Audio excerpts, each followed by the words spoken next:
Um, so I do think one thing both Jenny and I can talk about a little bit is both Jenny and I started at D3, recruited and built teams at D3, and then moved to D1. And have been in D1 for a few years now, and kind of went through the life cycle of, I mean, me in particular, like we were one of a handful of teams, and recruiting for me the first 2 or 3 years here is very different than it is now. So I just think just kind of going through, again, hopefully answering some questions, kind of talking about how things were a few years ago, how things are now, how our recruiting philosophy's changed a little bit, any if it has, and just kind of go through some of that stuff. Um, Jenny, you got anything to say before we kind of, I guess, jump off into it? No, because I just jumped in. So Yeah. no, I'm good. Okay. So I guess to start, so I was at the D3 school, same time Jenny was. I think North Central and Centenary started the same year, and kind of got going from there. It was a little bit different back then because there were 7 or 8 schools, period. So we were kind of going after a lot of the same kids. We were able to recruit off the junior elite circuit some, a little bit of, some that had a little bit of a draft legal background or at least triathlon background, and then that kind of transitioned into maybe they don't. And I think even at the D1 level, a big thing that we've all talked about for a while now, that I've heard every coach say is just, okay, well, we've got X number of junior elite athletes coming through, and we've got this many schools, like there's not enough of them. Um, and so just what type of athletes you're recruiting, where you find them, and kind of how you take them through that system, I think is a pretty big deal. Um, I can say the first few years here, what I kind of pitched to everybody was, hey, basically, if ASU doesn't have room for you, like we're going to be the second best team in the country. Like this is where you need to go. Um, and then USF ads and Denver ads and ETSU starts to become a little bit more serious in the sport, and then TCU ads. And so our recruiting changed a lot after 3 or 4 years in. I think my graduating class this year, so Chelsea is going to be a senior this year on my team. Chelsea was the first class that we were having people graduate in front of her. So I was getting a good bit of money back that year. We had some spots open up on the team. And we'd been kind of just, again, kind of running through things of like, it was Cliff and I fighting for people. But I think as of like that February or March, we had made 16 offers, and Chelsea was the only one that had accepted. And so we kind of just got to the point of like, crap, like I mean, Jenny was coming on a year after that, and I had people that were like, we're just going to, I may take a gap year. I may wait until TCU comes on. So like, I just kind of knew at that point that our recruiting model had to change. We're not going to have access to some of the kids that we've been having access to. Um, so for me, that moved to swim. That's kind of, that was my background, but it was also what we had felt we could develop kids with. So we started recruiting swimmers, and we just kind of walked through that of, hey, we're going to get them out of the water in a decent spot. It may take a little bit of time, but we're going to build the bike. After we build the bike, we're going to try to start working on the run at that point. So that's been a lot of what we've done here. It's what we were doing when I was at Centenary in D3, and that's kind of after the first 2 or 3 years here. That's kind of what we transitioned to at USD. Jenny, do you want to talk about, I guess, North Central at all? Like what the recruiting experience was like there? Sure.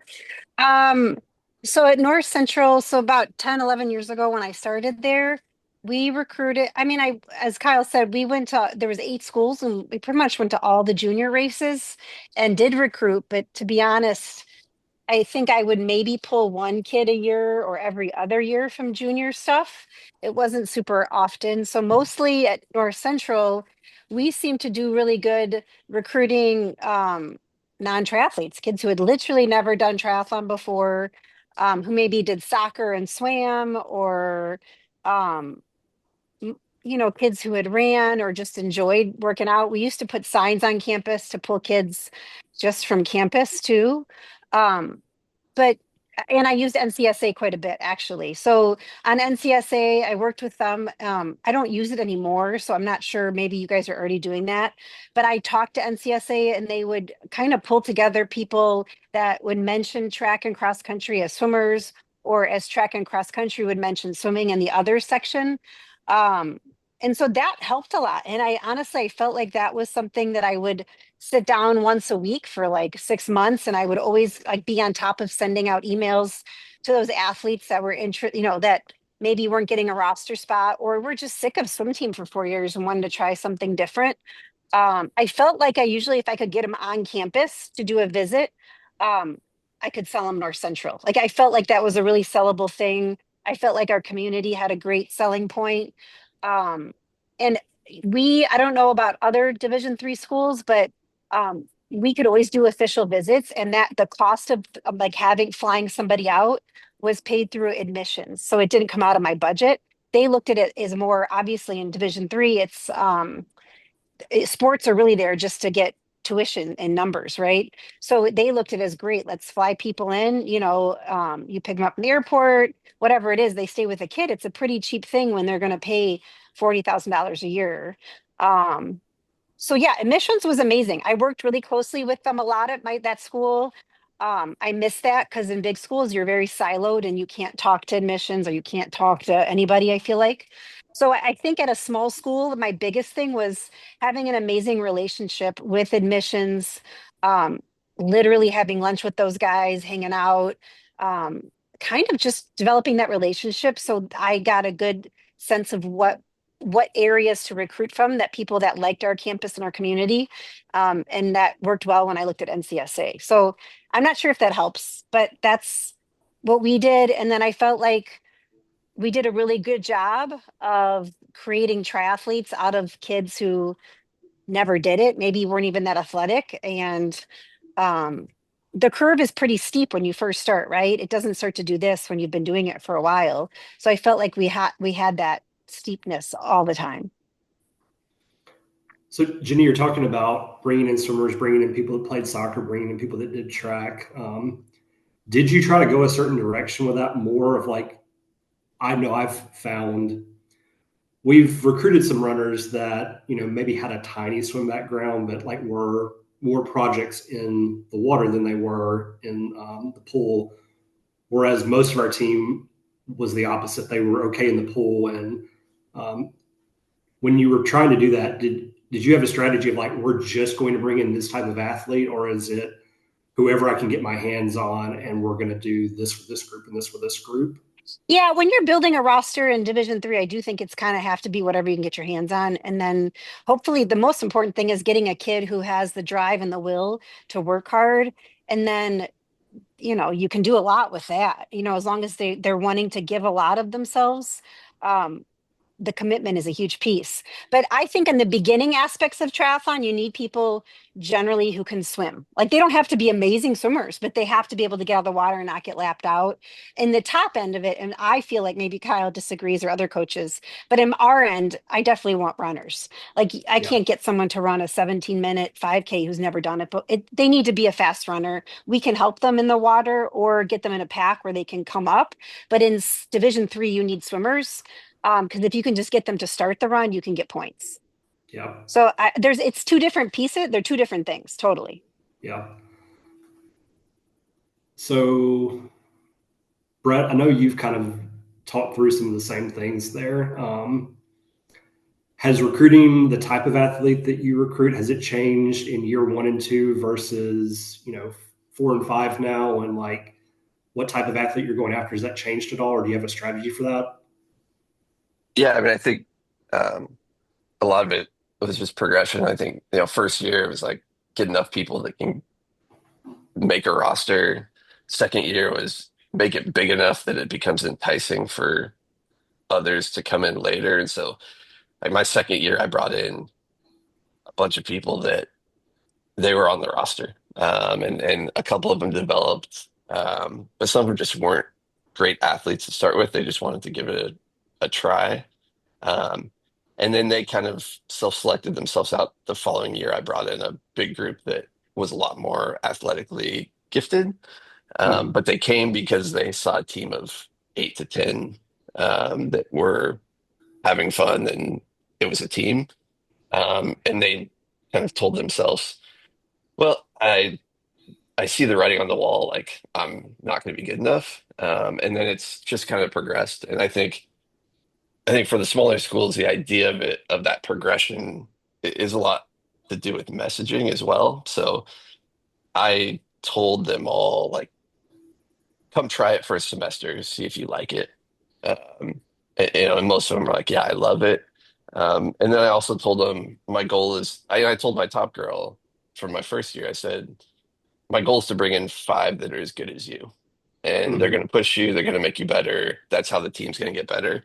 And I've done that every year. I just tell my team, like, hey, my hope is I can bring in 3 to 5 that might score for us. And if that happens, we're going to be really good and you're going to have people to train with. And that's helped increase the level of athlete that I've been able to get is you take one girl that's never done it and all of a sudden, they go from running a 31-minute 5K down to 23 and they're super excited and someone comes to campus and I can tell that swimmer who's never run, hey, I got girls that all started running over 30 minutes and now they're all running 23 to 25 minutes. Um, and so you're able to bring in a little different athlete at that point. And so it's kind of a progression and also the story that you tell. I think if you know, come in and don't set a great expectation of what might happen as the program grows and do you want to be a part of this? Um, it can be discouraging. And we had one girl the first year came in that she was super discouraged after the first race because she realized she's not there. And in her mind, she thought she was. And um, so just being kind of open and honest about what it's going to look like, because if your current team, no matter how talented they are, good or bad, if they're not going to sell it for you at a small school, you're not going to get people. Like my girls, they're like, "Oh, you're way better than I am. I hope you come here." Versus being not as welcoming and trying to hold their spot on the team. And so creating that culture is really important to that progression of recruiting because my first few years I was sending thousands of emails out to high school swim and cross country and club swim coaches just asking to talk to anybody. The Mhm. last couple of years I spent, I only have to spend a couple hours a week max to get anywhere from 4 to 6 people, and with a higher level of athletic ability, and so it shifts dramatically if you can get the first couple of years going, and there's a synergy and a good group component, then it makes it way easier. But those first few years, it was like I'm going to spend a week just finding emails and emailing and following up on every email and keeping a list of anyone that would respond to me, and then following up the next year and the next year with that same group, um, and just getting 2 names off of 3 days of work, and just the hopes to get a phone call, because that was more important at that time than anything else I was doing. Because if I didn't have people, I couldn't have a program. Yeah, I know at Division 3, I did a lot of that too with swimming and with triathlon. I mean, triathlon it's more, but with swimming, even with swimming, we would email 200 people, hoping that 80 to 100 of them responded, hoping that 50 of them would want to get on a phone call, hoping that we could get 20 of them on campus, that we could sign 4 or 5 of them. Like it just starts with a pretty big pool and kind of works your way down. So Jenny, you've done the same thing at Division 1 now. You've kind of went from you had a year one and year two, and now you're a little bit more established. You've had a team now. Has that changed, like the type of athletes you were going after in year one and year two at TCU to now?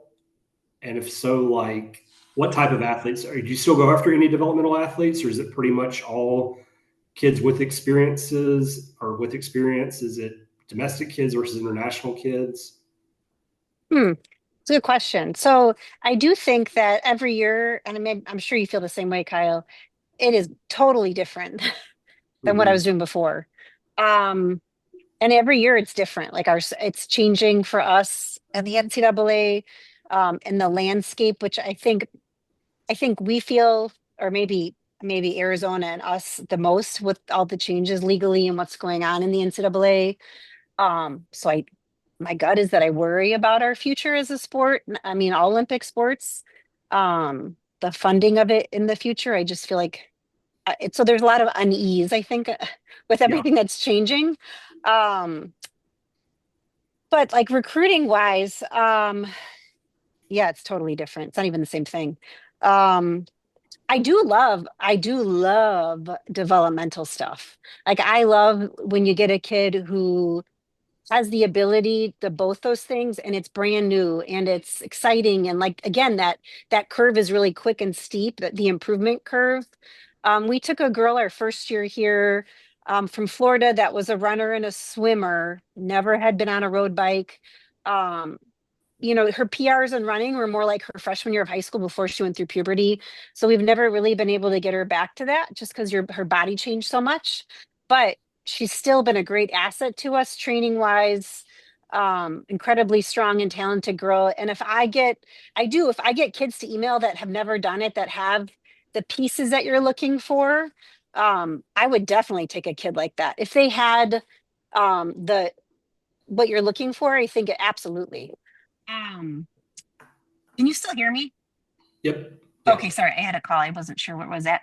So yeah, I love that. But recruiting wise, so at TCU, and I'm not sure if this is even relevant to talk about, we use need-based aid for international student athletes. So I don't know. I know certain schools can also do that, although I just talked to Duquesne and I don't think she even understood that she had that. Um, so we use that a lot. So I have international students that if their country, if their dollar is a lot weaker than our dollar, they might qualify for a lot of need-based scholarship money. Um, so that's a big selling point for me, just because I don't have to use that much athletic scholarship. Um, so I look at that, but actually less now than I used to. So I mean, I prefer kids from the US just because I think it's easier to culturally mix them in. And I've Mhm. learned that too, that I think that's a little bit easier. But um, I don't know. I still think recruiting is challenging. And now with the transfer portal and kids leaving now schools, I think getting culturally kids to want to stay in a culture and be a part of something. I don't know. It's an interesting thing right now. I think there's a lot of things for us in the last year changing in our sport. Um, Yeah, Kyle, I don't know how to answer that, but I still am recruiting US kids. I just think, unfortunately, if we're recruiting only US, we could all lose our jobs. Like, Yeah. it's just the reality of like the best, like looking at the 2026 class, right? The triathlon kids and juniors, there's just like there's nobody that's amazing, like where they're going to go, oh yeah, they're going to score points and bring us, like it's just not going to happen. There's nobody there right now. So I feel like as coaches we have to probably, unfortunately, look outside of the US, because there's the way that they're bringing people in and all the schools that are so fast. um it'd be lovely to think that we can keep bringing US kids in, but we have to keep our jobs. I think we have to do well and win races. So it's a hard thing to balance, but I'm really torn with it, Kyle. I don't know, maybe you guys have different experiences. Well, that's why here we started recruiting non-triathletes. Yeah. We got to a point after a few years that, every year graduating from the junior elite circuit, there were two or three girls that could make our top seven here. After that, they weren't going to be somebody that would make a national team for us. Um, and by the time we rolled down in priority, we were going to be getting kids that just weren't really going to be in the mix. So our the way we kind of went after it is we're going to try to build them. We're going to try to get somebody that has a tool or two that we can use, and we're going to try to make them into somebody that can compete. And we've hit on that some, and we've missed on that some. We have, you know, 3 or 4 girls that had very little experience coming in that are now extremely competitive, that are some of the best in the country. And we've had some that after 2 or 3 years, like something's just still not clicking for them. But yeah, kind of the same thing. We just realized that there weren't many people graduating from the junior league group every year that could actually help us get any better. Um, Yeah, and and I sorry. don't feel like this is just my opinion, right? Like going to juniors races, um, you know, I was at Pleasant Prairie. I did not go to Pittsburgh, but I was at Pleasant Prairie, not really recruiting, more for just my daughter. But um, I don't be honest, I don't speak up if you were there, but I don't feel like coaches are there anymore. Like back 5, 8 years ago, I felt like coaches, especially if I was a small school, there are so many kids who want to do the sport who are getting 50th place or Yeah. 45th place at juniors races that are not getting recruited. Because I get emails and I'm like, oh, no, I mean, you're a great kid, whatever. But I just feel like there's an opportunity to recruit that people are not, or they're just not going up to kids and talking to them. When I talk to girls, they're like, oh, I haven't, talked to so and so, or they have not talked to me. Or I just feel like there definitely could be more involvement from the schools that are struggling recruiting to be at every single juniors race and get out there and give your card out and have conversations, message them on social media before. If I was in a school like that, I would be at every juniors race, every one of them. And I would be waiting for the end of the race and then working my way up for girls when they're talking to their parents. Like I would be on top of that. Um, that's just where I would be if I was back at North Central. Like I just feel like there's just not enough coaches there. And I could be missing people. Maybe they are there. It just doesn't seem like people are there. Yeah.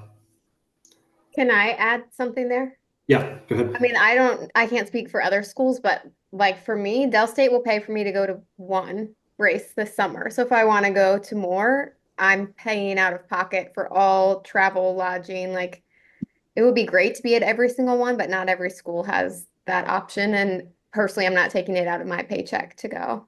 So no, that's a good point.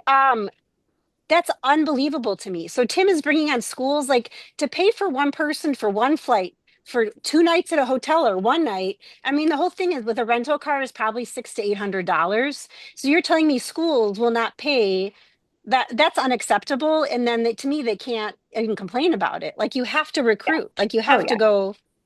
Yeah, that's obscene to me. it is. Yeah. So that's a That's also the problem. And I reality. think, Like that's, yeah. Yeah.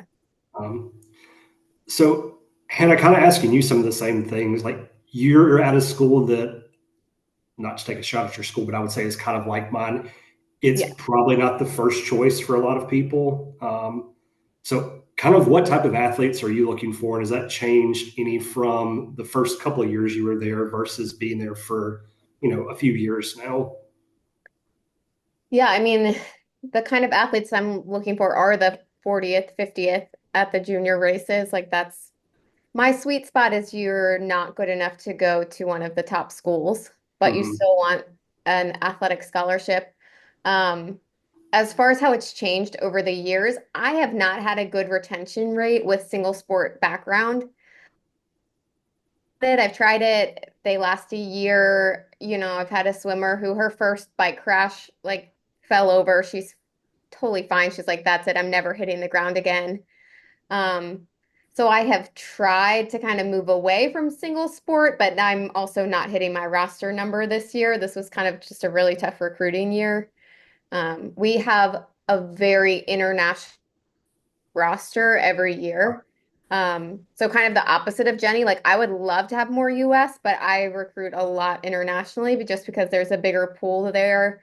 And they kind of find that community. Like when the Mhm. roster is diverse and everyone's speaking 3 different languages, like they kind of enjoy that atmosphere. Yeah. Um, Hey, Kyle, can I throw something in real quick? Yeah, how about it? I was just gonna something that Jay said about kind of developing that single sport. I think one of the pieces is your growing a program and adding people is like one of my seniors this year came in as a very below average swimmer and runner. She could swim, she could run. She was close to 2 hours as a first year, and just being patient with her progress a bit to where now she leads like my second, like she had never been on a bike at all. Like first day, she's like, "How do I get on this?" Like she hadn't even been on like a kid's bike growing up, and she now leads my second bike group for all my developmental athletes. And Mhm. she's gone like an hour 28 or something and cut off tons of time. But she's a huge leader in my developmental group now that I can bring in first years and be like, "Hey, you're in charge of them on the bike while we take this other group here." And she's helped bridge that gap. And so really not kind of pushing people out, being like, "Oh, they're never going to be good enough to score for me." Like she'll never score for me, but she's a huge piece of our program, and a huge ambassador that helps get people to our program. And so when you're recruiting at a smaller school where like we cost a ton of money, there's all these pieces. How do you leverage really good people within your program to bring in to that culture? Because honestly, like a lot of the first years we have coming in are like, wow, like she's developed a ton. Like I've never done this either. Like she can be like, hey, I couldn't even finish a hour bike ride when I first got here. And having those pieces outside of me selling it has been huge to be able to kind of build that group. And along that same lines is having to meet those developmental people where they're at. So we have multiple different training subsets in our group, and I don't try to take someone, especially their first semester when they get here. We train them at like 60 to 70% of what they probably could do and try to make sure the environment is because as Jenny said it, I say it all the time to people, it's anything you do is gonna you're still going on this huge upward mark, and that is really appealing to a burned out swimmer that has been working for 3 years to take a tenth of a second off when you Yep. can start talking about taking 10 minutes off. um, and so really, I mean, part of the recruiting is getting kids into the program and training them where they're at to where then you can push them later.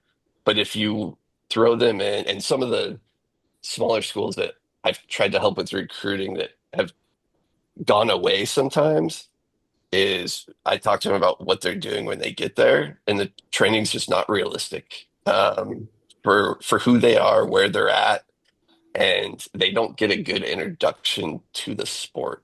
And so I would rather I tell them when they come in, like, I'm not gonna kill you this first semester. Let's get into it, get a feel for it, see where you might have strengths. And usually by mid-season, they're ready to get pushed more.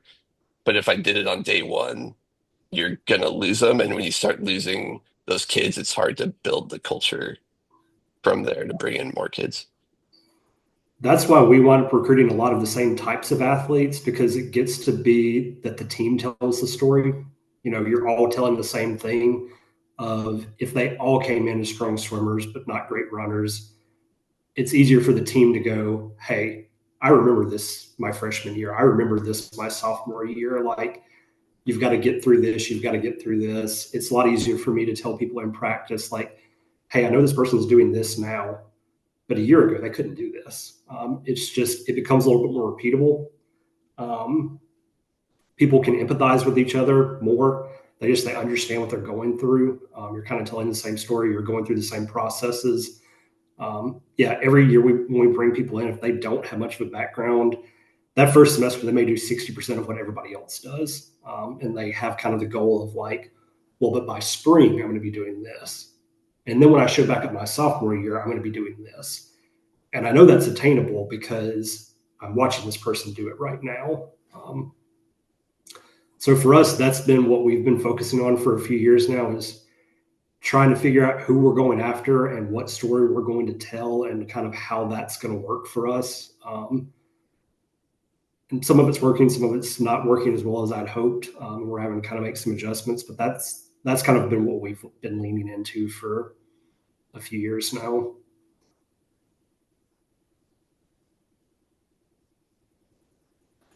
Any questions or comments about any of that stuff? I would just add kind of in that same line, like the camaraderie of the team, like the atmosphere and the community that you're bringing those new athletes into has been huge. Like for my recruiting, if I can get someone on campus to hang out with my team, it's always been a positive impression because the girls are all friends. Like, knock on wood, we just have such a great group of girls who get along, and people can see that they're really friends and want to be a part of it, something like that. Like, that's an important piece too, like outside of the obviously the athletic piece. Yeah. So Brett, you touched on this a little bit, but talking about the first couple of years of like how much you were recruiting, where are you trying to find those kids? Like, where are you going about getting contact information for some of those kids?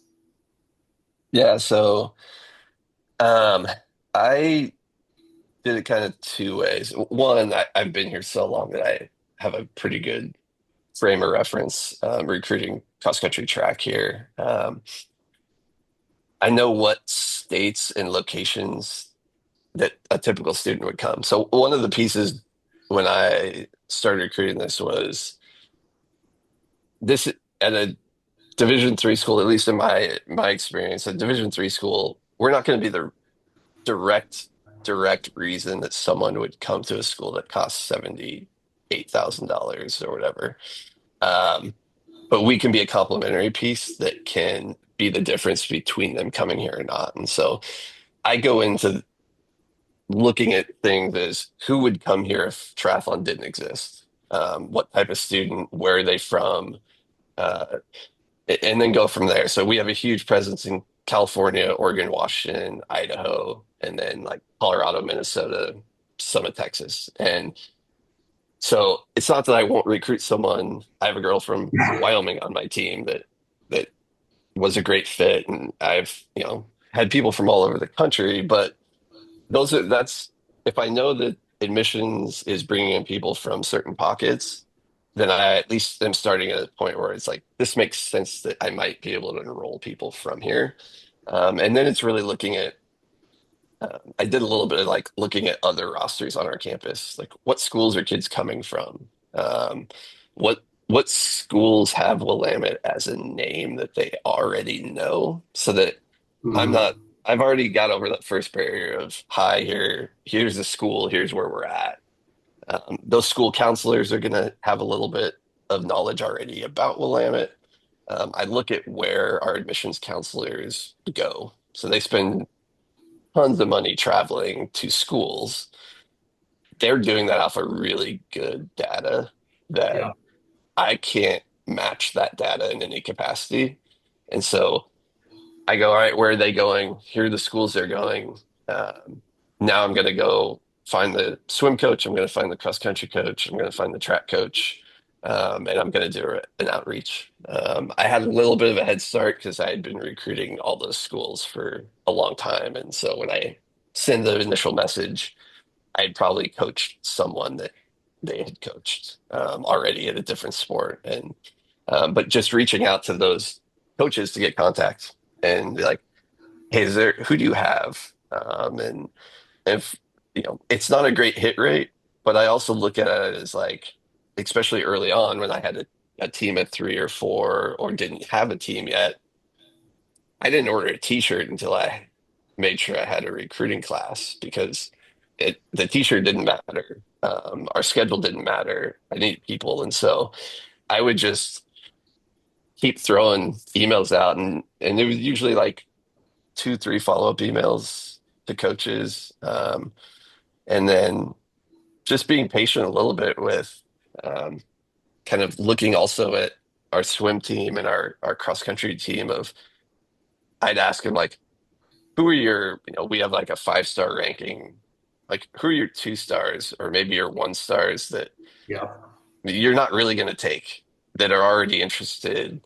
Um, and then I'd reach out to them, those ones can be hard at times because they're dead set on wanting to swim in college or run in college. But if they're not going to be able to make the team here, I at least provide that next step opportunity. And so, um, those are usually like those can be like 3 to 5 emails to get a response. The top girl I have coming in this class for this fall, I think it was email 8 that she finally responded. She was like almost good enough to swim, almost good enough to run, had mountain biked, but she wanted to see if she could run. And the cross country coach was like, she's not making our team. And so I Yeah. just kept following up, like, love to talk to you, love to talk to you. And finally, like, email 10, she's like, this sounds amazing. I'm going to be on campus on Tuesday. And then she showed up and deposited. I was like, all right. So it took me 8 minutes of emails throughout the year. And she'll come in and probably be pretty good. And so it's just a patience and like, this is year 22 recruiting for me. I've been told no like so many thousands of times that it's just like, well, eventually they'll come around, Yeah. um, it's really like an unflattering game of just like, you know, all right, I'm just gonna keep asking, and the worst thing they can do is tell me no or I'm not interested, um, and then just being patient with it, and also just not knowing how someone might develop. I've got a handful of kids that came in. I had one come in a few years back that was a tennis player, and they kept reaching out and was like, they're going to come here anyway. I'll give it a shot. Well, they ended up didn't know they actually mountain biked competitively for a long time and came in and was one of the best bikers in D3 that year. Didn't know how to swim, but just stayed patient even with that. I've got how do you it's making sure you don't filter too soon when you're looking for people who've never done it because you really don't know how they're going to be. And sometimes you miss. I've had a handful come through that like I was super excited, like they're going to be really good, and they got here and it's like they can't run, they can't even do a warm up run. This Yeah. might be trouble. Um, but at that time, it didn't matter because I just needed people. Um, so yeah, the names really come from just trying to be strategic about where I spend that time. Like I'm going to spend the time doing it, and if I could be strategic about it, I can get better returns on it. So like I think my second year there, I was recruiting at like a 20% yield of my pool. Hmm. The next year I recruited at like a 60%. And then this last year was like 90% of who I wanted. And so because I was able to start filtering down, like I know what works, I know what doesn't. And then I reassess that all the time. Like, okay, like how did I get this girl? Wow, that's not the path I thought actually would get someone. How do I make sure I go on the path that actually got her here with other people? And just trying to look from every different angle possible of like who's out there, who might be good, who might not. And I got to the point this year, I had to turn people down because I just didn't have enough resources to keep the team getting bigger. And it's a good spot. I don't like it. I wish I could keep growing because it's fun to watch these people come in who never even knew what triathlon was, improve. But you can build a roster quickly if you can just find these little niches of people who, oh, my mom did Ironman 12 years ago. Like that was Yeah. kind of cool to watch. And I think there's more out there than we know. We just haven't had enough conversations to get them engaged. And for most schools, it's also got to be, would they come to your school anyway? Yeah. And because if they wouldn't come, I don't want to be in a spot where if they don't do triathlon, we're a terrible spot for them either. I think it's those people are really hard to keep happy at your school um, when they're like, if triathlon doesn't go great, they're looking around going like, why am I here? Yeah.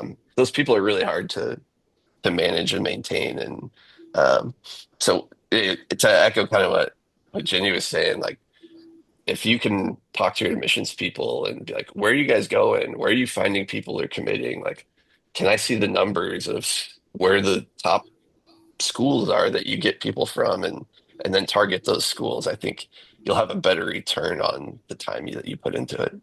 Yeah. So Jenny, going back to you for a second, because you're at a similar but yet different type of school as Brett. It's, TCU is probably a very desirable school to go to. It's a big D1 school. It's still a very expensive school. How and where are you finding your athletes? Is it mainly like you're taking people that have filled out a recruiting form for you? Are you going out and looking for people? Like, where are you pulling athletes from? Yeah.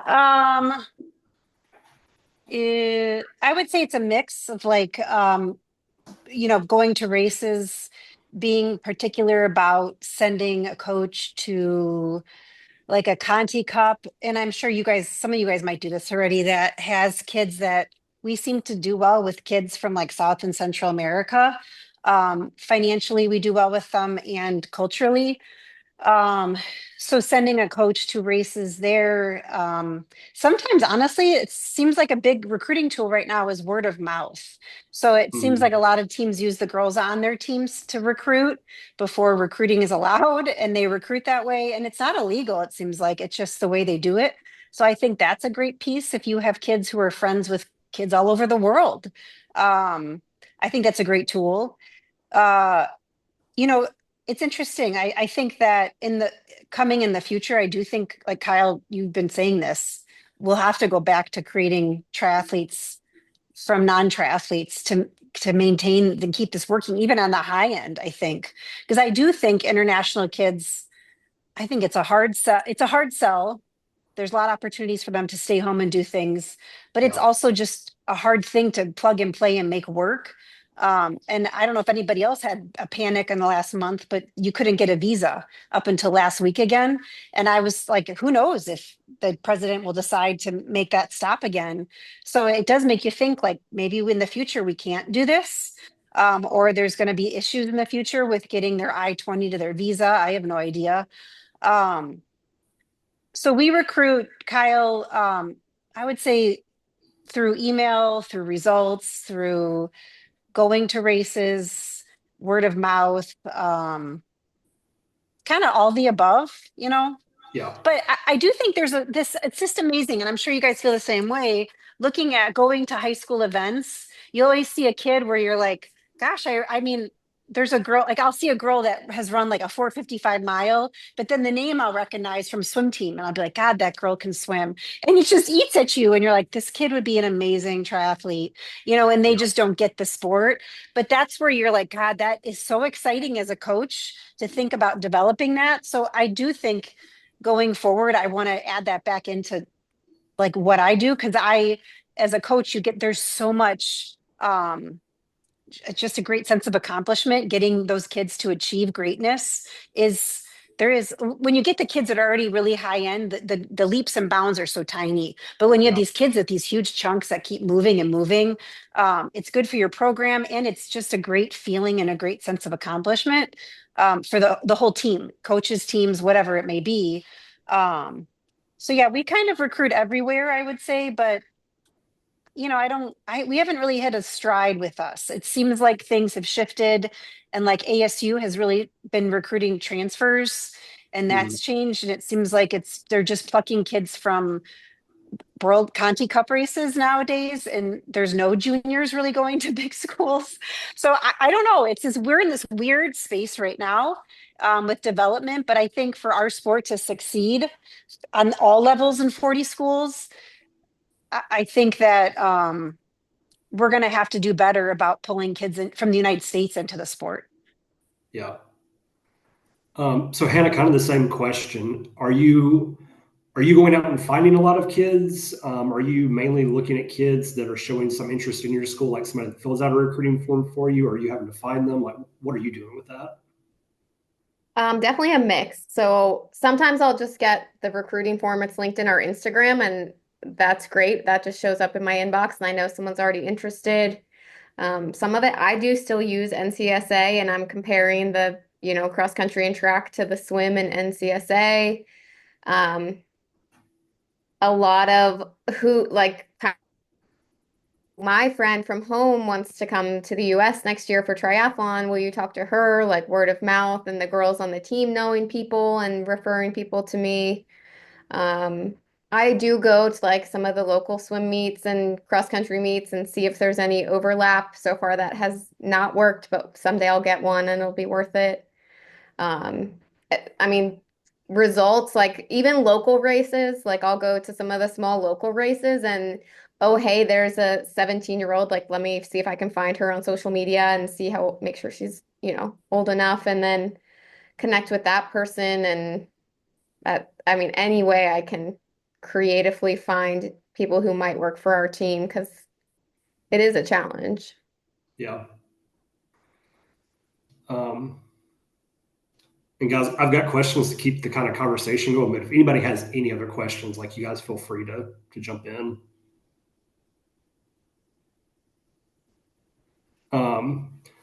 So Brett, I know you've kind of recruited some swimmers, like that's you, and I know you've told some teams that too, of like, hey, get somebody that can swim. Like if they can get out of the water, get somebody that can swim. So once you got like 3 or 4 years into this and the team was a little bit more established and stuff, like I know you said don't filter too early, but do you have something you're looking for of like, I know if they can do this in a 200 or they can do this in a 100 or 500, whatever it is, that like they're going to kind of come out around here? Like, do you have anything that you're looking for there?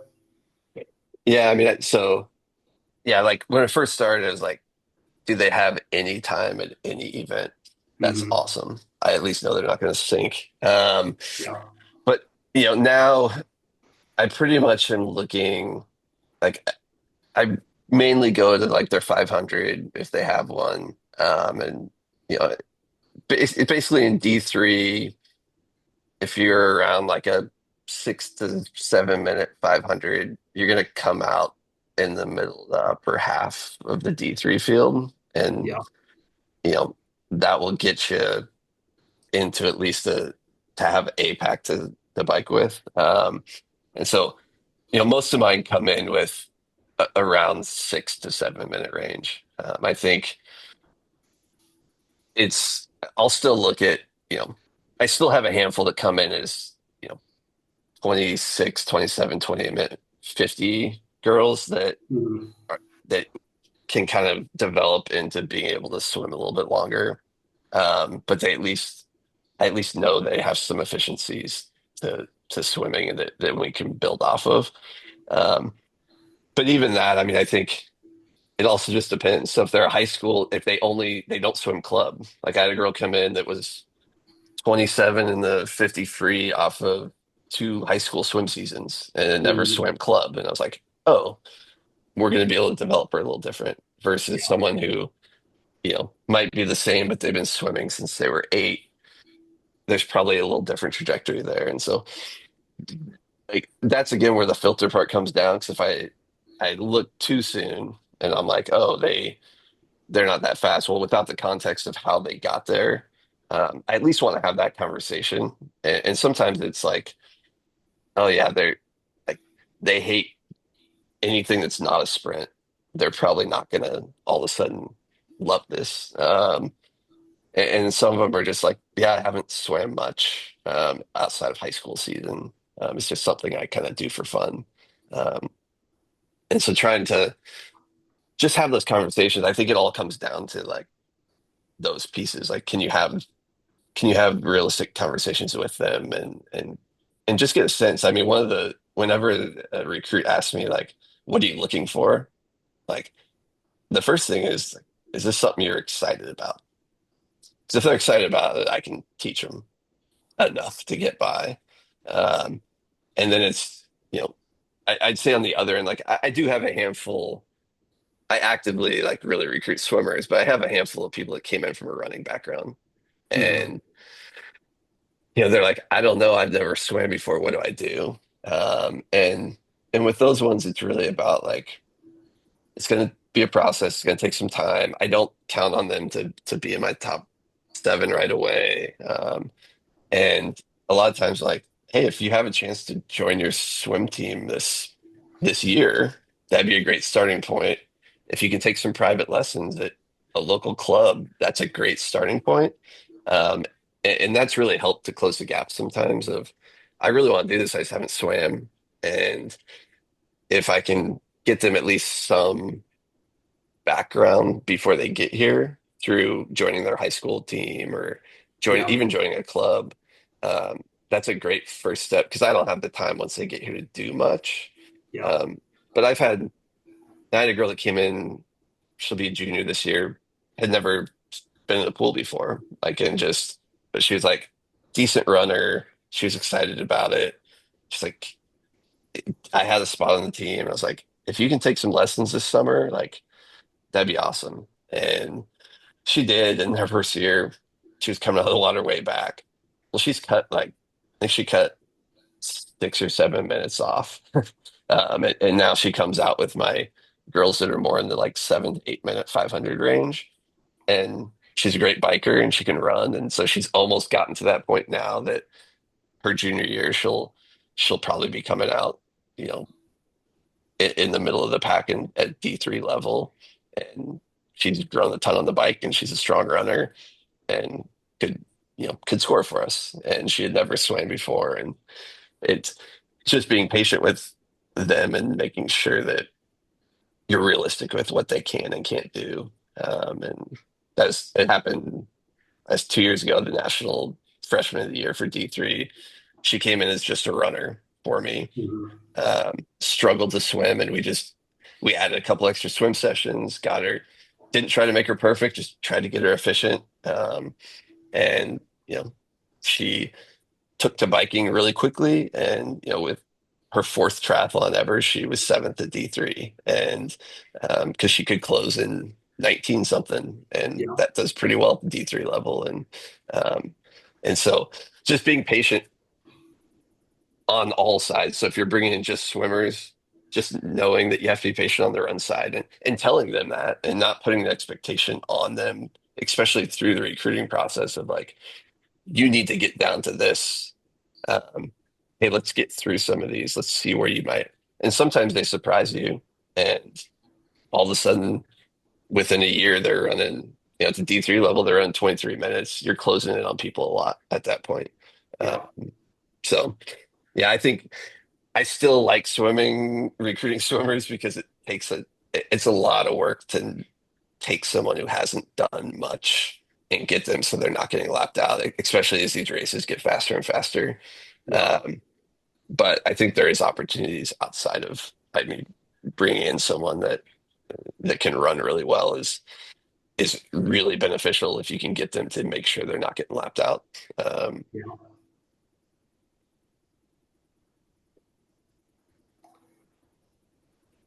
Well, guys, that's kind of all the questions I had. Does anybody else have follow-ups or anybody have comments on anything? Hey, Kyle. Yeah. Yeah, I just have one thing to add. I'm sure we all have such different, um, you know, just everything. The school is different to recruit to. So I know these things are so all over the place. And I can see there's only like, other than me and you, there's 7 other people on the call. Um, but just from being like being in this now for 10 or 11 years and seeing kids leaving, coming, going, coming to the sport, one of the things it seems like when schools falter and like the small, like whatever school may be, falls apart and the program disappears, is it not only recruiting, it really feels like a sense of the coach isn't bringing a sense of community and a willingness to want to create like a culture that the kids, the girls, these are young women that they want to be a part of, and that they feel like they're in a supportive way and that they're having a lot of fun. Because it seems like to prosper and grow at any size school, at any kind of program, doesn't matter to win or not. It feels like just the coach that's there, if they're bringing the fun and they're bringing a place that the young women are feeling like they can thrive and connect to the coach. Like, I think when you recruit, if you can sell and actually have a program that you're meeting with them weekly, whatever it may be, creating a culture that you're educating them on themselves, being better athlete as a female, as as a teammate, all those things. I think that's part of the stuff that's missing in our sport at the schools that kind of fall apart. It feels like those are the coaches, and I could be totally off. There's some great coaches that the schools have, not have worked out, but they're clocking in and out at a certain amount of hours. It's a lot of just connecting with the young women and creating the correct environment for them to feel a part of something, because then they're never going to want to leave, and they're going to want to bring people in like you guys have talked about in this call. No, Jenny, I completely agree. I've heard you say that over and over, and Brett's echoed a lot of the same thing. Is if you can get that critical mass together, if you can get a team of 8 to 10, it doesn't matter how good they are. It will be easier to recruit. It is really, really difficult to recruit to a team of 2 or 3 or 3 or 4 people. So really those first couple of years, I think not being that selective and just trying to get 8 to 10 women that want to be on the team there, and that want to be part of that group is just huge. And Kyle, to follow up on that real quick, one of the pieces is also putting them in positions to be successful. So whether that's in training or race selection, being cognizant of like, where's my team at and where should they be racing really matters. And, and for some of it, it might be, if we can find some cool community races where we're racing another team where it's just a fun environment for them, they're going to love it a lot more than going and getting potentially destroyed or lapped out and having to walk the bike, back to the finish line. And so just being aware of who you have and their limitations, and setting up people to be successful. And that can even be something we started doing, was doing some time trials throughout the year for our more developmental athletes, even if they were just a swim and a run, where they felt like they were racing around campus, where they just got used to what this could be, and all of a sudden, they're taking 2 minutes off of their mile and a half time on the same course from a month ago, and being able to then sit with them and explain to them like, hey, this is where you're getting that. Like I had a talk with one of my girls last year. I'm like, you came from never doing this to like, I think you could be top 10 in D3 based off of how you've progressed so far. Like, keep doing it. This is, you're doing all the things you need to do. You're showing up, like, great teammate. Like, all these pieces are starting to come together. And to Jenny's point of like developing them and making them excited about the opportunity. And that comes from putting them into successful positions that you can control. You can't control all of them. Like, sometimes you got to throw someone in a race that they might get lapped out. And that happened my first year. We had the D3 race got canceled in Utah. And all of a sudden I had 2 girls that had a combined history of 4 triathlons between them. They were in the D1 race with lap out, and they both made it through and then fell apart, but they got through those 2 laps really well. But it was like a transformational piece for them because we were able to talk about it. I didn't go in being like, you can't do this. Like, we've got to put everything we can into the swim and the two laps. And once we get through that, fine. And they did that. And then the next race at nationals, they both exceeded their spot by a ton, and it started to click for them. And being realistic, putting them in spots where success happens is super important to development and to growth and to wanting to be out here. If they're always in a position where it's miserable and they're failing, it's really hard to keep them excited. And so I would just be aware, not only as you're recruiting them, but then once they get here, you're still recruiting them when they're on your team, because you got to keep them there for 40 years. Just put them in great spots where it's like, oh, that was fun. Like, take your developmental people and race them in a super sprint where they can be at the top of the field, not against your best people, and give them some ownership and some chances to be successful. And you'll see a great retention. You'll see people excited, and they'll develop a lot better too. I completely agree with that. We've gotten to the point in the last couple of years now that we've started breaking our team up a little bit on race selection, just because we have some very developmental athletes that they're going to be good in a couple of years, but they're not great right now, and taking them to something where they're just going to get manhandled. But we also have people that are some of the best in the country right now. They need to be racing against those people. So, yeah, Brett, I think that's huge. If they need to have chances to be successful.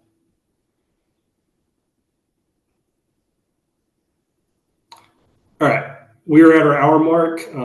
Anybody else have anything, questions, comments?